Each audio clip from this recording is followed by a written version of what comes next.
Assalamualaikum warahmatullahi wabarakatuh. Kami dari kelompok 1 akan menjelaskan sejarah perkembangan dan posisi ilmu konservasi satwa liar dengan anggota saya Putri Rahma Fajira, Rahma Dwi Umami, dan Kiki Dwi Liani. Pembahasan pertama yaitu sejarah perkembangan konservasi satwa liar di dunia. Pada awalnya upaya konservasi di dunia ini telah dimulai sejak ribuan tahun yang lalu. Di Asia Timur, konservasi sumber daya alam hayati atau KSDAH dimulai saat Raja Asoka tahun 252 sebelum Masehi memerintah, di mana pada saat itu diumumkan bahwa perlu dilakukan perlindungan terhadap binatang liar, ikan, dan hutan. Sedangkan di Inggris, Raja William I tahun 1804 Masehi pada saat itu telah memerintahkan para pembantunya untuk mempersiapkan sebuah buku berjudul Domesday Book yang berisi inventarisasi dari sumber daya alam milik kerajaan. Dari kebijakan kedua raja tersebut dapat disimpulkan bahwa sebagai suatu bentuk konservasi sumber daya alam hayati pada masa tersebut di mana Raja Asoka melakukan konservasi untuk kegiatan pengawetan, sedangkan Raja William I melakukan pengelolaan sumber daya alam hayati atas dasar adanya data yang akurat. Dan dapat dilihat juga bahwa bahkan sejak zaman dahulu konsep konservasi itu telah ada. Konservasi itu sendiri merupakan berasal dari kata conservation yang terdiri atas kata con, together, dan serve, keep atau save, yang memiliki pengertian mengenai upaya memelihara apa yang kita punya, namun secara bijaksana. Ide ini dikemukakan oleh Theodore Roosevelt tahun 1902 yang merupakan orang Amerika pertama yang mengemukakan tentang konsep konservasi. Apabila merujuk pada pengertiannya, konservasi didefinisikan dalam beberapa pengertian sebagai berikut. Pertama, konservasi adalah menggunakan sumber daya alam untuk memenuhi keperluan manusia dalam jumlah yang besar dalam waktu yang lama. Ini menurut American Dictionary. Kedua, konservasi adalah alokasi sumber daya alam antara waktu atau generasi yang optimal secara sosial. Ini menurut Randall tahun 1982. Ketiga, konservasi merupakan manajemen udara, air, tanah, mineral ke organisme hidup termasuk manusia sehingga dapat dicapai kualitas kehidupan manusia meningkat, termasuk dalam kegiatan manajemen adalah survei, penelitian, administrasi, preservasi, pendidikan, pemanfaatan, dan latihan. Ini menurut IUCN tahun 1968. Keempat, konservasi adalah manajemen penggunaan biosfer oleh manusia sehingga dapat memberikan atau memenuhi keuntungan yang besar dan dapat diperbaharui untuk generasi-generasi yang akan datang. Kawasan pelestarian alam ataupun kawasan dilindungi ditetapkan oleh pemerintah berdasarkan berbagai macam kriteria sesuai dengan kepentingannya. Dan hampir di setiap negara mempunyai kriteria atau kategori sendiri untuk penetapan kawasan dilindungi, di mana masing-masing negara mempunyai tujuan yang berbeda dan perlakuan yang mungkin berbeda pula. Dan pada level internasional, seperti misalnya Commission on National Park and Protected Areas atau CNPPI, yaitu Komisi untuk Taman Nasional dan Kawasan Dilindungi yang berada di bawah IUCN, memiliki tanggung jawab khusus dalam pengelolaan kawasan yang dilindungi secara umum di dunia, baik untuk kawasan daratan maupun perairan. Sekian pembahasan dari saya. Assalamualaikum warahmatullahi wabarakatuh. Baiklah, pada kesempatan kali ini saya akan menjelaskan mengenai sejarah perkembangan konservasi satwa liar di Indonesia. Awal mula kegiatan konservasi satwa liar di Indonesia yaitu dengan terbentuknya Nederland Indische Vereniging for Nature Bescherming pada abad ke-19 yang merupakan perkumpulan penggemar alam dan diketuai oleh Dr. S.H. Corders. Kegiatan yang dilakukan oleh perkumpulan ini menghasilkan bermacam-macam peraturan dan usulan, seperti halnya pelarangan mengganggu gugat hutan Cibodas dan kemudian dikenal sebagai Cagar Alam Cibodas pada tahun 1889. Dan terakhir statusnya berubah menjadi Taman Nasional. Pada tahun 1912 diusulkan lagi beberapa kawasan konservasi alam yang salah satunya adalah Ujung Kulon. Perkembangan selanjutnya yaitu terbentuknya VENA atau Venetoria pada tahun 1900. VENA atau Venetoria ini merupakan persatuan dari pemburu liar. Kegiatan Venetoria itu sendiri yaitu mengadakan kunjungan sambil melakukan pemburuan satwa liar besar. Selain itu juga, Venetoria seringkali mengajukan usul kepada Persatuan Penggemar Alam untuk menetapkan kawasan-kawasan konservasi. Pada tahun 1921, Venetoria mengajukan petisi untuk menetapkan Ujung Kulon sebagai swaka alam.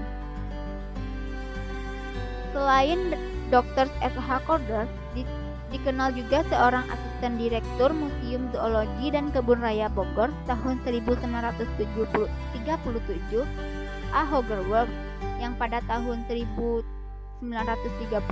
sampai dengan 1957, beliau ini sering melakukan penelitian di kawasan-kawasan konservasi alam, yang mana salah satunya adalah di Ujung Kulon. Bukunya yang paling terkenal yaitu berjudul Ujung Kulon, The Land of the Last Java Rhinoceros, yang diterbitkan pada tahun 1970. Nah, setelah zaman Hogerworth ini, perhatian bangsa asing terhadap satwa liar di Indonesia semakin meningkat. Selain perhatian bangsa asing yang semakin meningkat, peneliti-peneliti Indonesia juga mulai tertarik untuk mendalami masalah-masalah konservasi satwa liar, walaupun hal ini masih terbatas. Pada awalnya, Indonesia ini tidak memiliki artikel yang ditulis oleh bangsa Indonesia sendiri mengenai konservasi satwa liar ini. Namun pada tahun 1955, F.J. Appelman, seorang rimbawan senior Indonesia, menulis artikel tentang konservasi alam di Indonesia dalam majalah Kehutanan Tektona.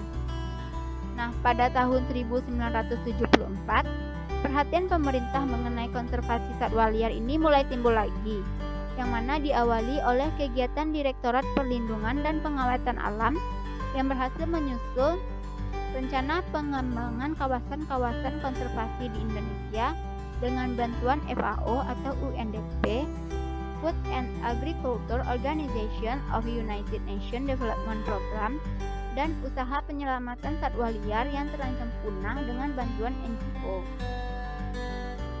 Dan pada saat pertemuan teknis IUCN atau International Union for the Conservation of Nature and Natural Resources yang ke-7 di New Delhi, India, pada tanggal 25 sampai dengan 28 November 1969, Indonesia mengirimkan beberapa utusan, yang mana diantaranya adalah Insinyur Hasan Basyaruddin dan juga Dr. Insinyur Rudi C. Tarumingkeng.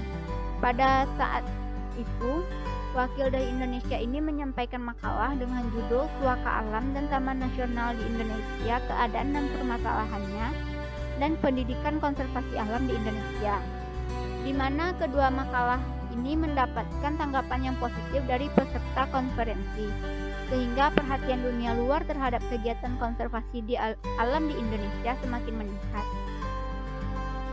Pada tahun 1982, di Bali diadakan Kongres Taman Nasional Sedunia yang ketiga yang melahirkan Deklarasi Bali, di mana Bali terpilih sebagai tempat kongres mempunyai dampak yang positif bagi perkembangan pengelolaan hutan swaka alam dan taman nasional di Indonesia.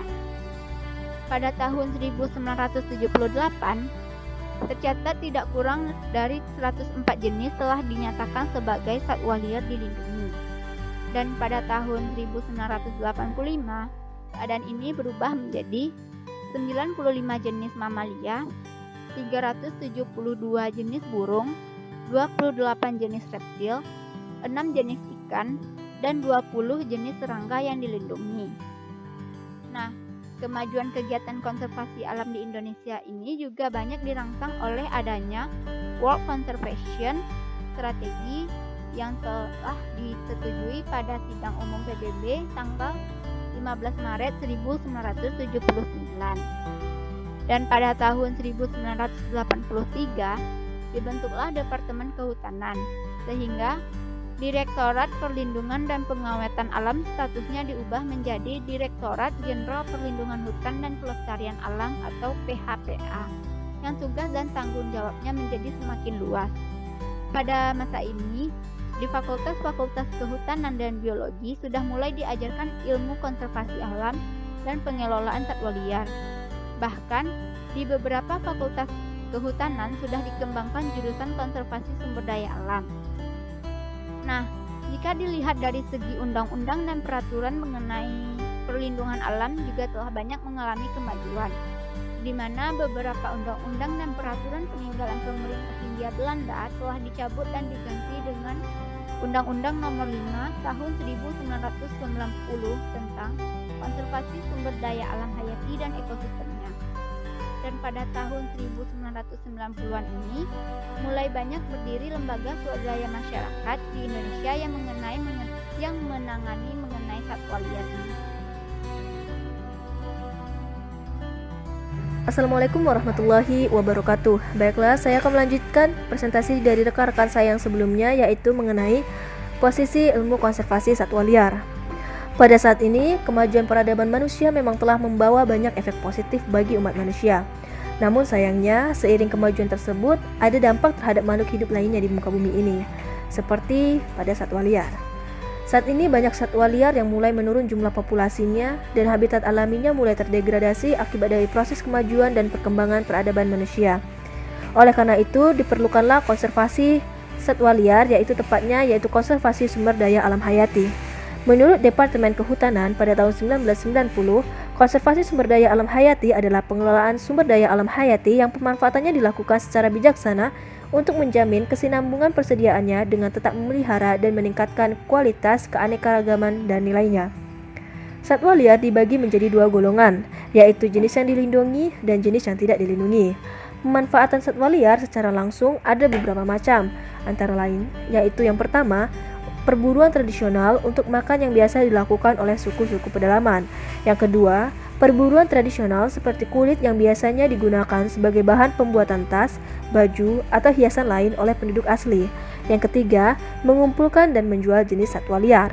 Yang keempat, menjual produk-produk dari satwa liar seperti daging, kulit, rahang, cula, dan gading. Yang kelima, berburu untuk tujuan memperoleh penghargaan atau untuk olahraga wisatawan. Yang keenam, melindungi satwa liar di Taman Nasional sebagai atraksi untuk wisatawan yang harus membayar bila akan melihat, meneliti, memotret, atau mendekatinya. Adapun alasan diperlukannya konservasi satwa liar yaitu yang pertama, karena populasi satwa liar yang semakin berkurang akibat dari terdegradasinya habitat alami satwa liar tersebut yang merupakan efek dari proses kemajuan dan perkembangan peradaban manusia. Yang kedua adalah eksploitasi tak terbatas dan penangkapan liar di alam dalam jumlah berlebihan untuk dijual yang mengakibatkan banyak satwa liar yang menuju kelangkaan. Perdagangan satwa liar adalah bentuk kejahatan transnasional yang sangat serius dan terkait dengan bentuk-bentuk kejahatan yang lainnya, seperti korupsi dan penguatan jaringan kriminal internasional. Perdagangan satwa liar ilegal juga mendorong penyebaran penyakit infeksi. Nilai jual beli satwa liar ilegal saat ini ditaksir antara 7 hingga 23 miliar US dollar dan dioperasikan oleh organisasi kriminal yang sangat profesional. Kemudian, yaitu adalah nilai laju kepunahan yang tinggi. Saat ini, nilai laju kepunahan jenis berkisar antara 100 hingga 1000 kepunahan per juta spesies per tahun atau 100 hingga 1000 kali lebih tinggi daripada laju kepunahan alami. Kurang lebih 10 hingga 30% spesies mamalia, burung, dan amfibi terancam punah. Ini terdapat pada Millennium Ecosystem Assessment tahun 2005. Saat ini, kita telah memasuki gelombang kepunahan massal yang keenam, yang mana peristiwa kepunahan massal yang kelima itu terjadi sekitar 65 juta tahun yang lalu yang menyebabkan musnahnya jenis-jenis dinosaurus. Kemudian, satwa liar juga memberikan kontribusi besar pada perkembangan ilmu kesehatan sehingga banyak ditangkap dan populasinya menurun di alam.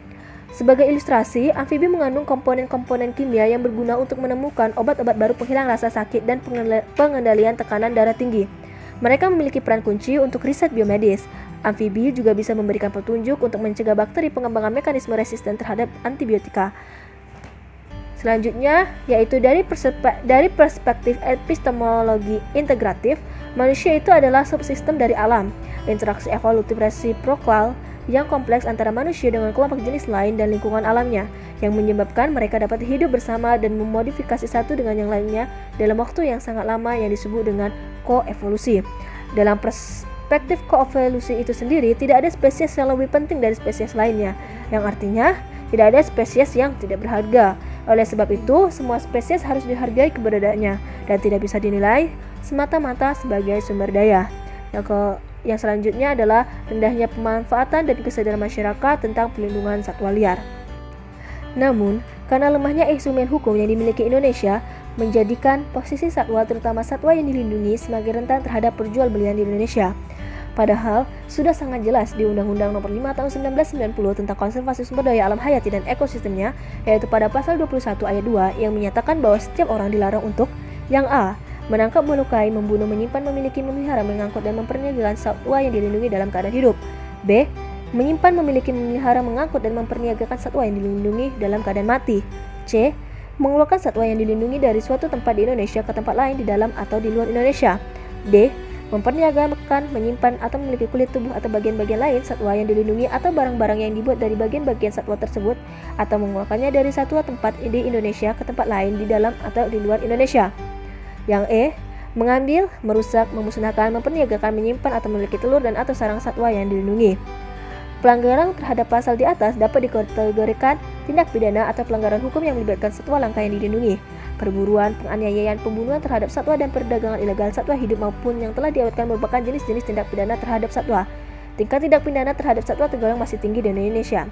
Bahkan Indonesia itu sendiri masuk ke dalam 10 negara besar pemasok satwa liar yang diperjualbelikan di Asia. Karena satwa liar merupakan kekayaan alam yang perlu dijaga kelestariannya, upaya konservasi merupakan salah satu upaya untuk melestarikannya yang dapat dilakukan secara in situ maupun ex situ. Pelestarian in situ merupakan usaha pelestarian dilakukan di habitat aslinya. Pelestarian ini ditekankan agar suatu jenis satwa di habitat aslinya tetap terjaga dan terpelihara yang dilakukan di tempat-tempat yang dilindungi pemerintah atau yang sering dipadankan dengan on spot. Konservasi ini mencakup kawasan suaka alam atau cagar alam dan suaka marga satwa dan kawasan pelestarian alam seperti Taman Nasional, Taman Hutan Raya, dan Taman Wisata Alam. Contohnya yaitu pelestarian badak Jawa di Taman Nasional Ujung Kulon.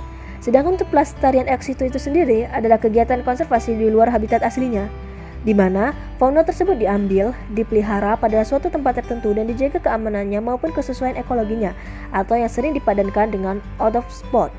Konservasi ex situ ini dilakukan oleh lembaga konservasi seperti kebun raya, arboretum, kebun binatang, taman safari, dan tempat penyimpanan benih dan sperma satwa. Adapun tujuan dari perlindungan dan pelestarian ini tidak hanya untuk menyelamatkan satwa dari ancaman kemunahan, akan tetapi untuk mengusahakan terjaminnya keanekaragaman hayati dan keseimbangan unsur-unsur ekosistem yang telah mengalami gangguan akibat meningkatnya aktivitas manusia yang merambah kawasan hutan alam. Di dalam animal welfare atau kesejahteraan satwa dikenal 5 prinsip kebebasan atau 5 freedoms principle yang meliputi yang pertama, bebas dari rasa lapar, haus, dan kekurangan gizi atau freedom for hunger and thirst. Yang kedua yaitu bebas dari rasa tidak nyaman secara fisik dan cuaca panas atau freedom from discomfort. Yang ketiga adalah bebas dari rasa sakit, luka, dan penyakit atau freedom from pain, injury, and disease. Yang keempat adalah bebas mengekspresikan perilaku normal, freedom to express a normal behavior. Dan bebas dari rasa stres dan tertekan atau freedom from fear and distress. Kelima prinsip tersebut tidak dapat dilihat sebagai prinsip yang terpisah-pisah. Tidak terpenuhinya salah satu kebebasan akan menyebabkan terganggunya kebebasan yang lain. Lembaga konservasi sebagai tempat tinggal sementara satwa liar dan tempat pengembangbiakan serta penyelamatan satwa harus mampu berperan dalam menjaga kelestarian satwa liar yang dilindungi dari kemunahan. Dalam hal ini, lembaga konservasi dalam peranannya menjadi kelestarian satwa melakukan beberapa langkah di antaranya, yaitu yang pertama, membuat penangkaran bagi satwa-satwa yang dilindungi. Yang kedua, melakukan upaya pengembangan dan perkawinan satwa-satwa langka untuk mengembangkan populasi satwa dan menghindari kepunahan satwa tersebut. 3. Melakukan penyelamatan dan pelestarian satwa ke alam dan pelepasliaran satwa ke alam bebas agar bisa hidup secara alamiah. Yang keempat adalah memberikan edukasi kepada masyarakat terhadap pentingnya kelestarian satwa untuk tetap hidup di habitatnya, sehingga mereka tidak lagi mengusik keberadaan satwa dan menjaga satwa-satwa tersebut untuk tetap hidup di habitat aslinya. Adapun manfaat konservasi satwa liar diantaranya yaitu yang pertama, melindungi satwa liar baik yang langka maupun yang hampir punah, menghindari konflik yang akan timbul antara manusia dan satwa liar akibat dari terdegradasinya habitat dan perburuan satwa liar. 3. Mencegah kerugian ekonomi akibat dari hilang atau punahnya salah satu satwa liar. Dan yang terakhir yaitu untuk mencegah hilangnya sumber variasi genetik akibat menurunnya populasi satwa liar di alam. Baiklah, sekian presentasi dari kelompok 1. Akhir kata kami ucapkan terima kasih. Wassalamualaikum warahmatullahi wabarakatuh.